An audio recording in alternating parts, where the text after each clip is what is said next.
M2TV.square. Content, information, and opinions expressed during the related show are those of the show personalities and guest alone, and not those of Vic Canellis Media Group, its parent, affiliates, or stations. VCMG Live is not responsible for any content, information, or opinions expressed. User bears full responsibility for their reliance on such content, information, or opinions. Welcome to Making Money with Laura Sanders, a name you can trust. With over 20 years of real estate experience and selling over 150 homes a year, Laura Sanders is the #1 Remax agent in the state of Florida for 2021. Join us each week as we discuss how to make money through buying and flipping homes, to renting versus selling, and everything in between. To join the conversation, call in live. 888-994-4995, Studio A.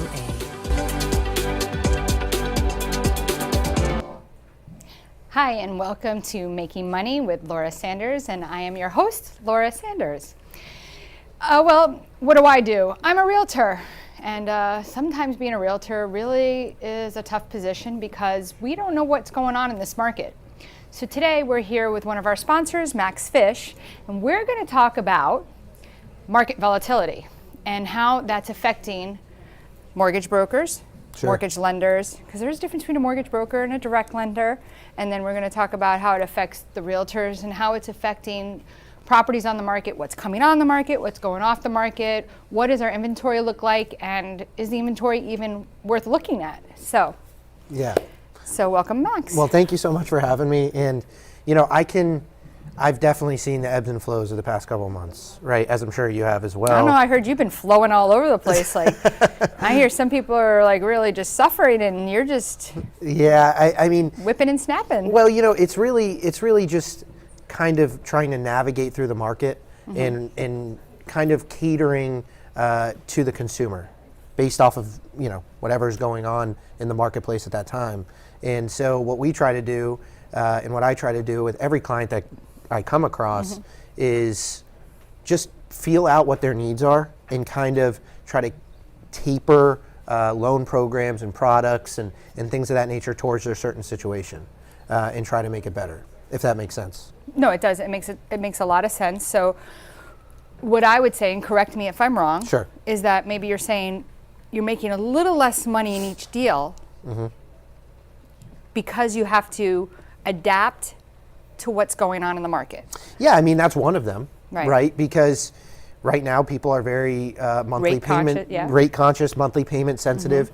And so, you know, if somebody is on the verge of buying, and obviously it's part of the American dream, right? We want people to be homeowners. And you can make it a little less expensive for them and a little bit more, you know, alleviate some of that fallout of the market that we've seen in the past 6-7 months. You know, I think that we can paint a picture of looking at the glass half full than half empty. Yeah, right? And so it's kind of funny so that you say that, right? So I don't know, about 2 months ago I had a realtor. She called me and she said to me, how do you do it? Like, how do you sell all these houses? How do I get to where you're at? And I said, it's kind of like a diet pill, right? Sure. At the bottom of the diet pill, it says results not typical, right? So it's really what you put into the diet pill, right? If you take a diet pill and you don't eat differently, you don't exercise, are you going to lose weight? So when you ask me, what do I do, right? It's working hard. It's like, I handed you a card and you said, oh, I cold called all these people, right? So I asked her, I said, how much do you make a year? And she said, well, I make about $400,000 a year. And I said, well, that's a lot of money. Yeah. I said, do you really need to make $400,000? And she said, no. I said, okay. It's a good question. Said, do you want to make more than 400, right? Yeah. There's a difference, right? Yeah. So I said, when you do the right thing by people, it's going to come to you. Sure.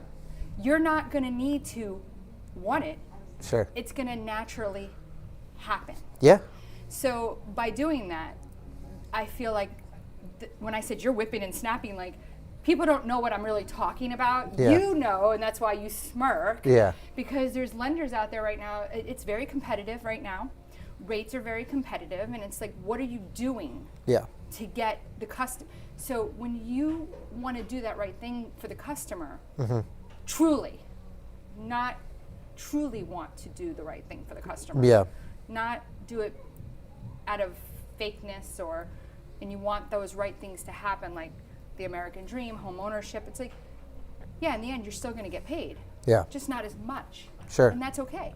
Yeah, well, I think as professionals in real estate, I think our first priority is to do right by the customer, right? I think, obviously money is what we need to survive and to support our families. And that's what I say all the time. Right, I'm like, but I have to work, but I don't have to charge so much to one person to make it like, when I first started veering towards this kind of sales position, this job, which I have a master's degree, I'm a therapist. Sure. But when I started veering towards it, the first thing I got was a mortgage license. Yeah, that's right. I was very young.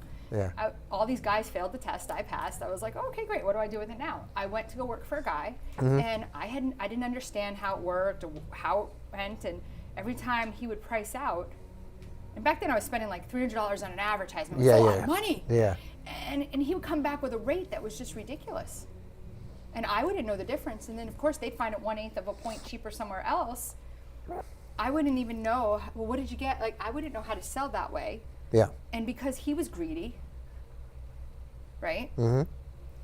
I got nothing. Yeah. So I have a mortgage license. I would not call myself a mortgage broker. Sure. For sure. Well, right? I think we have a duty to, if a client comes to us, we need to give them a favorable option for homeownership, right? We need to make it so that they are excited about this new home purchase. I'll give you an example.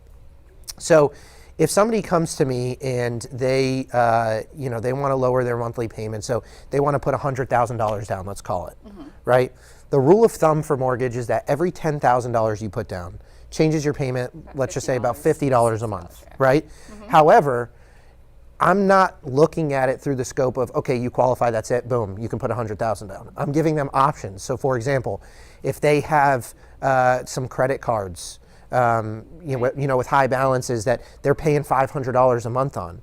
Well, what if that balance is $10,000 and you're paying $500 a month? What if you took that $10,000 instead of putting $100,000 down? Right, because that's probably 18%. What if you took $90,000 and put it down? You took that $10,000 and allocated it towards debt. Correct. Now you're not saving $50 a month. You're saving $500 a month, and that makes people excited about the opportunity in front of them for homeownership. They saved up all this money. Right. Well, okay, let me just give you some options on how to allocate that. And now they're excited about this home purchase. Not only do they get a house. And they're like, oh, my payments are really going to be less. Correct.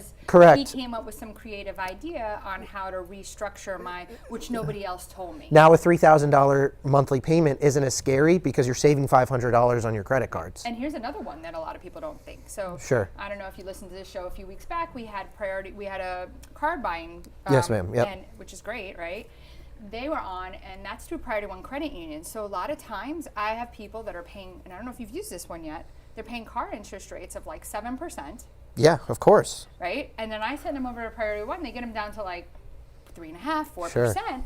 Now you're saving more money that way. Yeah. So it's really thinking outside the box. Exactly, and right? that's what a market like this takes, right? Because I think, in the real estate industry as a whole, I think it's a problem, but especially mortgage industry, because there's not a lot of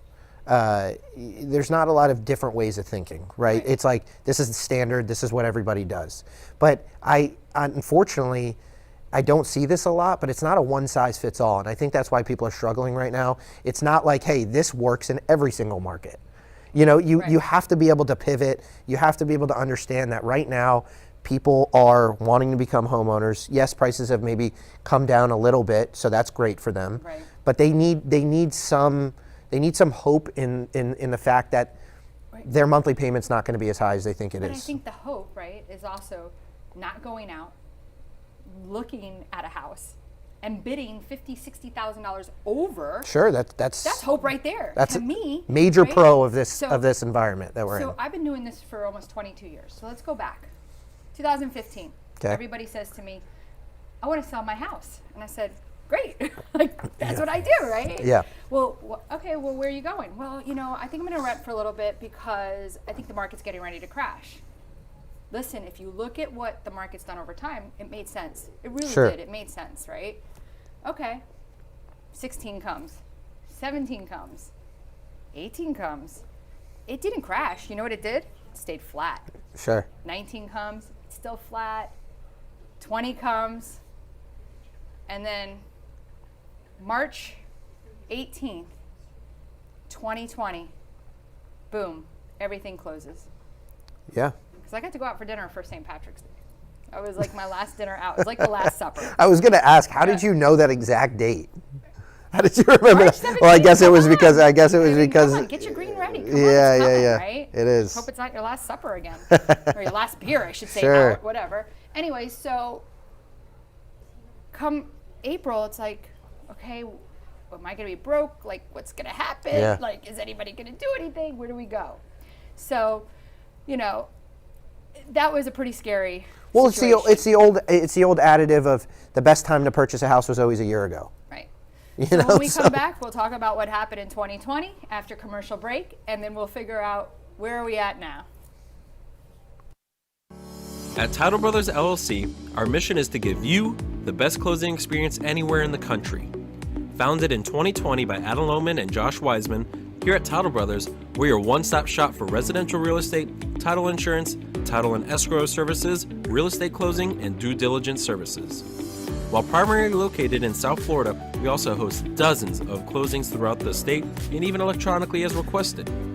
To contact the Title Brothers, call us at 954-995-4988 or visit our website and get a quick quote today.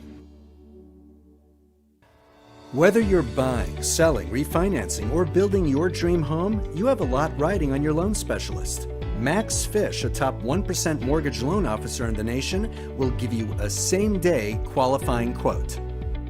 Max Fisch is committed to providing his customers with mortgage services that exceed their expectations. Ensuring that you make the right choice for you and your family is his ultimate goal.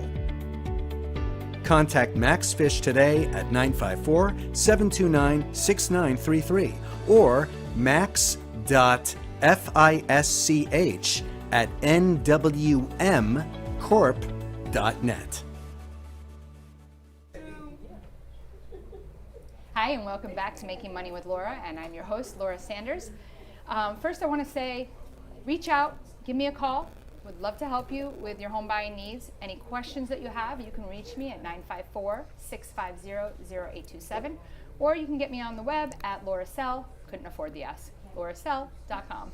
So, Max, let's first, before we get going, make sure that everybody knows, even though you had your commercial, how they can get a hold of you if they want to think about refinancing. I don't know about refinancing. You really had to be or purchasing. Yeah, absolutely. So you guys can reach me at 954-729-6933. That is my personal cell phone. Nobody else will ever answer it. It'll only be me. You can call or text me at any time. You can also reach me by email at my first dot last name, max.fisch @nwmcorpcorp.net. You better spell that fish, because that's not a F-I-S-H. Well, F-I-S-C-H. So Max forget the C. dot Fisch, F-I-S-C-H. Okay. Yes, ma'am. Don't forget the C. Anyway, so going back to 2020, Sure. pandemic hits, everybody kind of freaks out. I had clients say, should I take my house off the market? Should we drop the price? What should we do? Mm-hmm. And I was like, just hang tight. Let's just see what happens. And things started moving, right? Mm-hmm. Fast forward, it's like more people started buying, and it wasn't really like quick. It wasn't fast. January comes, 2021, and we saw a straight. It was like straight up, like as if it was like, you know. I don't even remember that. It was like straight. that time period was just like nuts. And it was painful. So I would be interviewing buyers. Mm-hmm. I was interviewing them, and I was saying, so are you willing to pay more than the list price by like $50,000? Are you willing to waive appraisals? Are you no, then this isn't the market for you. Yeah. Like this, you know, like doesn't make sense. Well, really, right now is the market, in my opinion. Correct me if you feel different, but right now is the market of the first-time home buyer, right? Yeah. In the sense that the past, if you're going to pay rent, the reason why I say that is because in the past couple years, if you were 3%, 5%, you saved up enough money to be able to purchase, that was tough because you had to offer over appraised value. You had to, guarantee some certain loan terms and contingency dates that maybe a first-time home buyer just wasn't comfortable doing. I wouldn't be. Yeah. If I was, yeah. Now, the roof is leaking. Great, I'll take it. Yeah, I know. Now it's, again, the glass half full, right? They can, it's a little less competitive, right? So they can save up 3% and be able to purchase a home, maybe get some seller concessions, right. Things like that. And that's why I think that it's conducive for those people that might have been priced out of the market of the past couple of years. And I'm seeing it, right. with a lot of my clients. They're coming out and, what we're doing, as I've stated before, I think on the show as well, what we're doing is for all returning clients indefinitely. It doesn't matter whether it's 7 months or whether it's 10 years. If they come back to us once the market corrects a little bit as far as interest rates are concerned, we're going to help them refinance at no bank costs. So basically you're saying marry the house, date the rate, and Correct. then break up with the rate. Correct. So, you're going to be paying that rate premium maybe for a little while, but it's not forever. It's not 30 years. And the second it comes down, I'll be contacting you to help save you a few $100s a month. Okay. Yeah. So and how does that work for you? Like, do you still make something? Like, yeah. Yeah. So the way that it works, as far as pays, right? as far as what we do is we get paid from the various banks that we have accounts with, right? And obviously, as a company, we've made a decision to lessen that for the consumer's good, right? Kind of how we referenced earlier.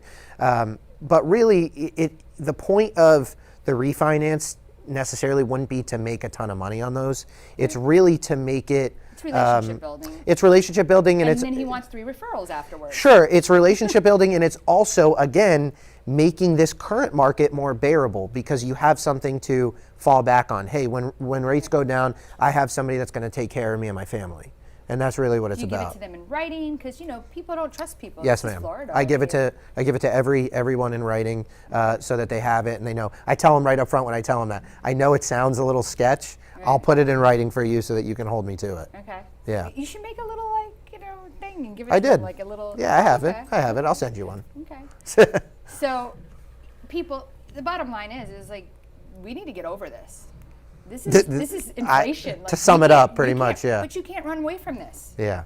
It's not going anywhere, really. It's not going anywhere. Like, people ask, they're like, well, what do you think? It's like, well, I don't know if I had my crystal ball back in 2015. If I had my crystal ball back in 2005, it's like, God, I should have bought more houses in 2009 and 10. Well, 100%. And here's why the timing game doesn't work.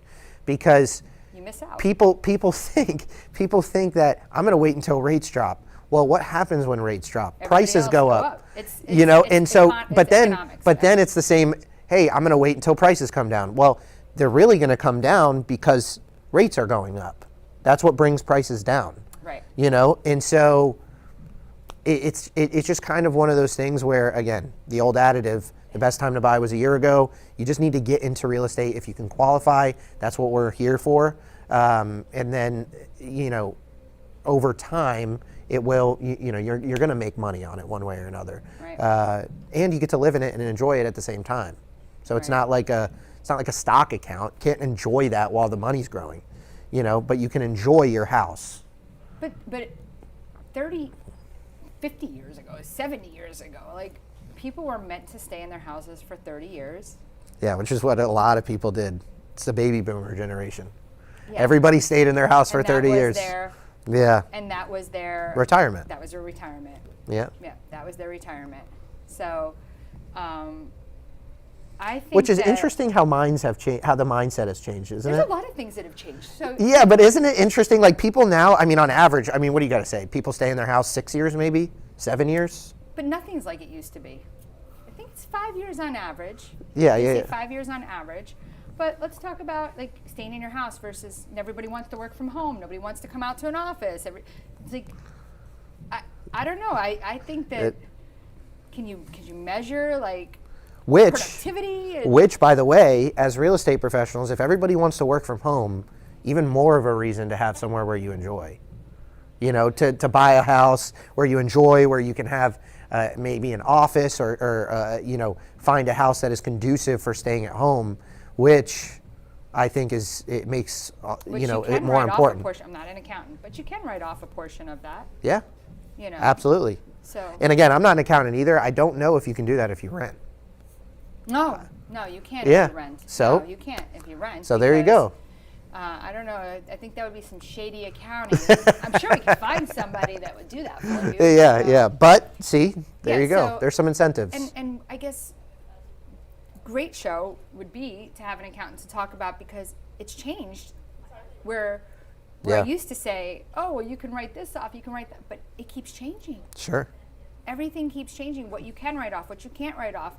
Like even like we can't write off restaurants anymore. Like for us, like so if we take you to lunch, it's like. Well, you definitely can write off morttage interest. Right. That But hasn't isn't it changed, a which is certain great. percentage of like. Not that I'm aware of. Yeah, see that's. You got to get a it keeps CPA up here. changing. Yeah. It keeps changing, Yeah. and it's like. The just bottom like- line is that there's tax incentives to home ownership, right? Of course. And again, I feel let's like. talk about the new. Let's talk about. We have like 3 minutes left. Okay. This is the thing today to make money with.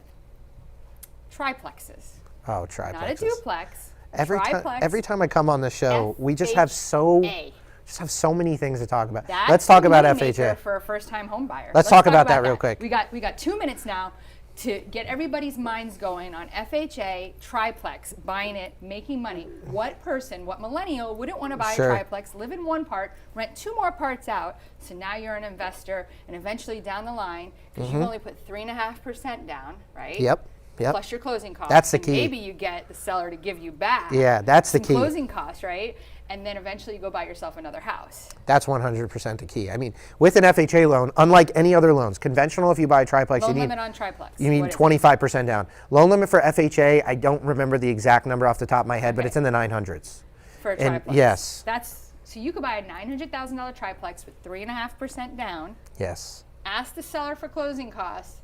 Have 2 rental properties and live in one, and get these people over here to pay for your mortgage. How many people want to do that? It's incredible. Yeah. And so what you can do is you can do 3.5% down, just like Laura just said. You can then have the other 2 to pay for your mortgage, so you're pretty much living for free. And then you stay there for 6 to 12 months, 12 months preferably if you want to qualify for a new loan. And then you buy another house with a conventional loan, and now you have a triplex that you just. And the one biggest misconception that everybody has, and I like to talk about these things over and over because I get these questions all the time, is no, you don't have to put 20% down for a conventional loan. You can do as little as 3 if you qualify. Correct. In that scenario, you would have to do 5% because 3% is first-time home buyers. Okay. Yeah. But 5% you can use all day long. But if you wait 3 years, you could do 3% again, right? Well, you currently own a home.